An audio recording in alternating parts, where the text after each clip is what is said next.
of Liam Neeson action should be a cause for celebration. I mean, sure, most of them haven't reached the height of the first Taken, and most are reimagined versions of the first Taken, but in a world where John Wick is king, is there still room for Liam Neeson? And the answer is, I think so. The Commuter reteams director John Collet-Serra with Neeson, who worked on Unknown, Non-Stop, and Run All Night together. As you've probably predicted, this film is very similar to those other films, but I would argue that The Commuter is the most refined and competently made actioner between the two, with some buttery smooth editing and beautiful cinematography. For a B-grade action film, I think you could do far, far worse. Liam Neeson plays Michael McCauley, a hard-working insurance salesman who cares for his family, who, surprise surprise, is also an ex-cop. One day on his daily commute, he meets a mysterious woman played by Vera Farmiga, who offers him a whole bunch of money if he locates someone on the train. The stakes are raised when Michael's family is threatened, so we spend the film trying to decipher the regular commuters from the newbies, and unravel who is trying to set Michael up. It's a basic, straightforward film with dialogue that you would expect from a film like this.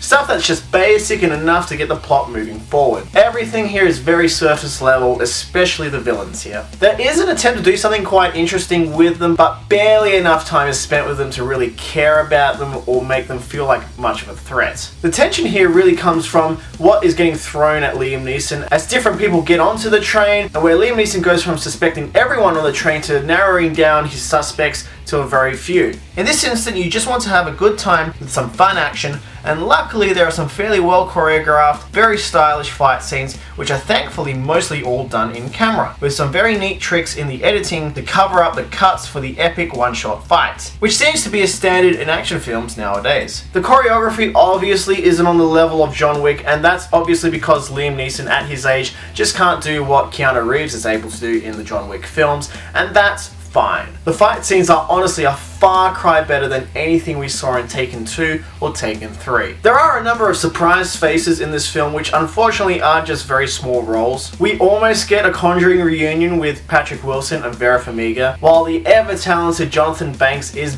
barely utilized at all. But the one that got me is Sam Neill coming out of nowhere, and don't worry, he's in the film very early on. But while it is awesome to see these faces pop up, they are barely used in this film, and most of them just appear very briefly and then don't appear until very later on in the film. I will say though, the commuters on this train have to be the most talkative commuters I have ever experienced. The people on this train talk to each other like they know each other, like they've spent their entire lives with them. I don't know anyone who's been on public transport and known a stranger so well that they can count on them like Liam Neeson counts on the commuters in this film. I think the editing should get some attention, as while the opening sequence might come across a bit jittery to some, it does offer a very nice, quick look into our main character's life, and the film is paced quite smoothly until the end where things start to feel a little stretched out. There is one instance of CGI which is in the trailers, and judging by the trailers, the CG is as bad as the trailers presented it, and honestly I feel like something more interesting could have been done in camera, considering how much of the film prior to that CG moment was focused on showing a lot of things in camera with real stunts and choreography. The end is a little bit predictable, yes. There's a lot of basic setup and payoff scenarios in this film, which is fine. For a film like this, I am not expecting Oscar caliber writing. It doesn't need to be anything more than very basic or surface level. As a very easily digestible film that isn't going to change the world or change how we look at action films, I think you can have a fine time with The Commuter. And ironically, I actually think it's a perfect film to watch when you're on a trip. The Commuter gets a 6 out of 10 from me.